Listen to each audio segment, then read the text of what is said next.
Fala pessoal, como é que vocês estão? Hoje nós vamos responder aqui mais uma questão da CESP aplicada neste ano, 2025, para a Procuradoria-Geral de Piauí. Vamos lá. Essa é uma questão que ela é grande, mas nós não vamos ter medo de questões assim. Vamos encarar com calma e paciência que a gente dá conta. Vamos lá. Assinale a opção correta no que diz respeito à responsabilidade tributária e à responsabilidade dos sucessores de terceiros e por infrações. Letra A. Na hipótese de uma empresa ter apenas se instalado em prédio antes alugado a outra sociedade empresária devedora de tributos, aquela que veio a ocupá-lo posteriormente, também por força de locação, será considerada sucessora para os efeitos tributários por se tratar de sucessão presumida. Pessoal, o fato de eu chegar como um novo locador, locatário, né, de, de um imóvel, de um prédio, não significa necessariamente que há uma presunção de que eu deva pagar as dívidas que o locatário anterior produziu. Então, essa questão aqui, nessa opção, ela já pelo menos gera uma dúvida, né? Quando ela diz também por força de locação será considerada sucessora para os efeitos tributários por se tratar de uma sucessão presumida. Será que se presume? Acredito que não. Se eu, enquanto um novo locatário, vier a ter de fato uma obrigação com as dívidas anteriores, isso deveria estar estipulado em contrato que eu deva fazer então com o locador e dizer, não, ó, eu estou chegando aqui agora, eu sei que tem dívidas aí, tudo bem, posso pagar. E aí isso estiver de algum modo estipulado em contrato, nada impede que as partes, locador e locatário, façam esse tipo de acordo. Mas o fato de eu fazer já um contrato de locação não se presume automaticamente que eu, que eu tenho a obrigação de arcar com as dívidas que este imóvel atrai, né? Porque, por exemplo, no caso de IPTU, a gente já viu em outras questões que o IPTU tem uma natureza jurídica própria terreno, isto é, segue a coisa. Então, não significa eu, enquanto novo locatário, que essa dívida que o antigo locatário não arcou, não significa que se presume que eu devo arcar com essas dívidas. Então, essa letra aqui, ela já me deixou na dúvida. Não marcaria ela por agora. Vamos para a letra B. Em processo de falência, o produto da alienação judicial de empresa, filial ou unidade produtiva isolada permanecerá em conta de depósito à disposição do juízo de falência pelo prazo de 1 ano, contado da data de alienação, e somente poderá ser utilizado para o pagamento de créditos extraconcursais ou de créditos que preferem ao tributário.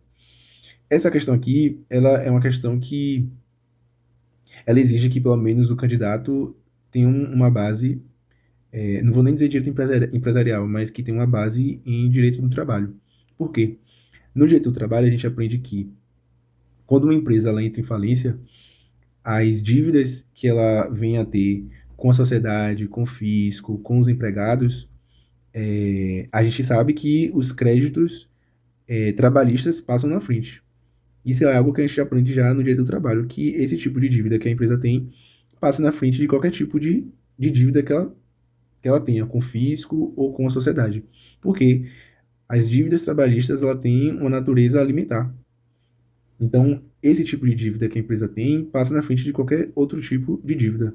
Então, esse final aqui me pareceu bastante assertivo quando fala que somente poderá ser utilizado para pagamento de créditos extraconcursais ou de créditos que preferem ao tributário.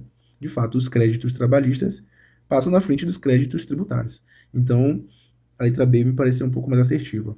Mas vamos avaliar as outras opções. Letra C.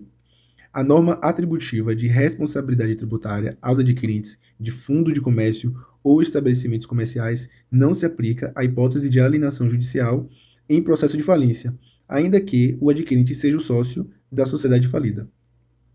Ué, ainda que o adquirente seja sócio da sociedade falida? Não, né? Inclusive, o adquirente, sendo sócio da sociedade falida, sim, vai arcar com essa responsabilidade tributária. Por que, que ele não vai? Por que, que não vai se aplicar neste caso? Letra D.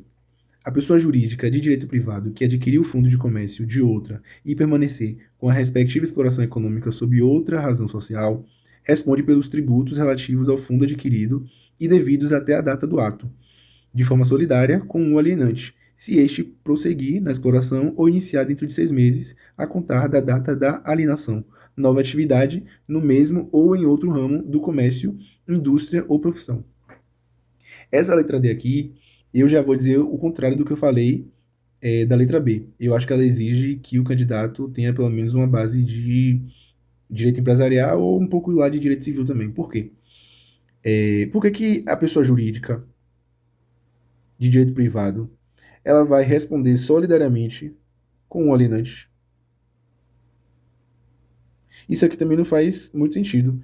Se foi ela que adquiriu o fundo de comércio, por que que ela vai responder de forma solidária com o alienante? Pelo contrário, o alienante ele vai responder de forma subsidiária, não é de forma solidária. Caso a pessoa jurídica de direito privado que adquiriu o fundo de comércio não arque com essa responsabilidade, o alienante, e aí ele ciente do que está acontecendo, vai responder de forma subsidiária. Essa letra D aqui eu já riscaria de cara. Letra E. Considere que a empresa Alfa tenha adquirido em janeiro de 2025 o fundo de comércio da sociedade empresária Beta, que devia ao fisco estadual vultosa quantia referente ao ICMS dos exercícios de 2021 a 2024. Considere ainda que a Alfa tenha continuado a exploração da atividade de Beta, mas com razão social diversa desta. Nessa situação, caso a empresa Beta cesse a exploração da atividade, a Alfa responderá pelos tributos relativos ao fundo, a partir da data do ato de cessação, de forma integral. Pessoal, essa questão aqui, ela é maliciosa. Se o candidato, se a candidata tiver um pouco de malícia, vai conseguir responder pegando nas entrelinhas o que é que está acontecendo aqui nessa questão. Essa letra E aqui, ela foi muito bem feita e muito bem estruturada, né, para fazer o candidato errar. Mas vamos lá entender qual é o raciocínio que a gente deve ter aqui nessa questão. Ela está dizendo que a empresa Alfa adquiriu em janeiro de 2025 um fundo de comércio de uma certa sociedade empresária que já devia ao fisco um valor alto de ICMS. Beleza, entendemos isso aqui.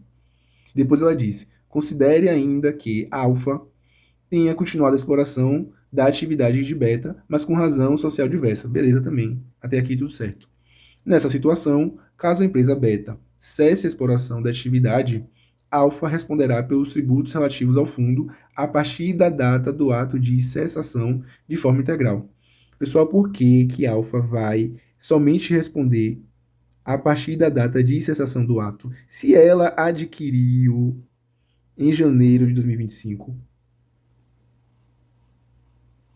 Tá errado isso aqui. Ela vai responder a partir da data que ela adquiriu, não vai responder a partir da data que o ato cessou. Não faz sentido isso aqui também. Se você conseguir ler a questão e pegar os detalhes, você consegue acertar. Gabarito, então, letra B.